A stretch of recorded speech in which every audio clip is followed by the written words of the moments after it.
Hello class, this is Physics 195 and it's my group Sebastian Castro and Eduardo Nunez. So we got this problem of, it's going to be, a kid rolls his toy car off a 70 centimeter high table. The car hits the ground at a horizontal distance from the edge of the table at an 85 centimeter.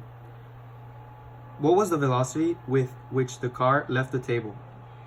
And what is the angle of the car's velocity with respect to the floor right before the impact?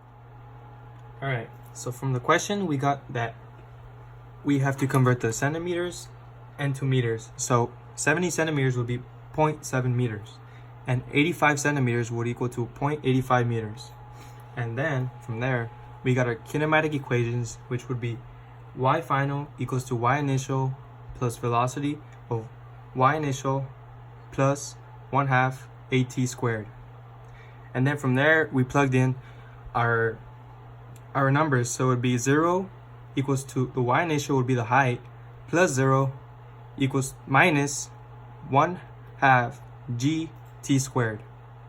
And then from there we solved for t, so it would be t equals the square root of 2h over g.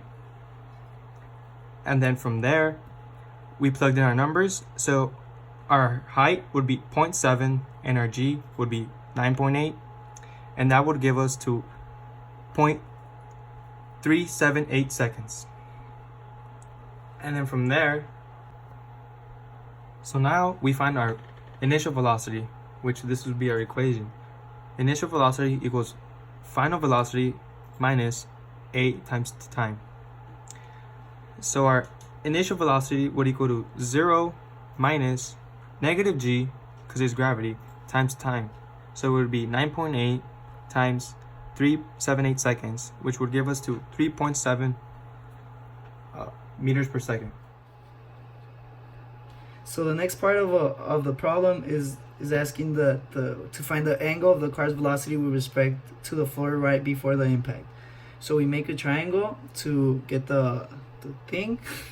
So we need to find the distance of the horizontal velocity, and then we find time first. So we do the same equation as the previous part. So, but in this case we just input 0.85 meters, and then we get 0.416 seconds, and then we do the same thing as the previous parts, but in this case we find the final velocity 4.85 meters. So with our numbers, we put 9.8 meters per second squared times 0.416 seconds, and we get 4.08 meters per second. And then with that information given, we do the triangle again. Now we go, we solve for theta, and its inverse of tangent is 3.7 over 4.08, and then theta gives us 42.2 degrees. That's our problem solved. Thank you.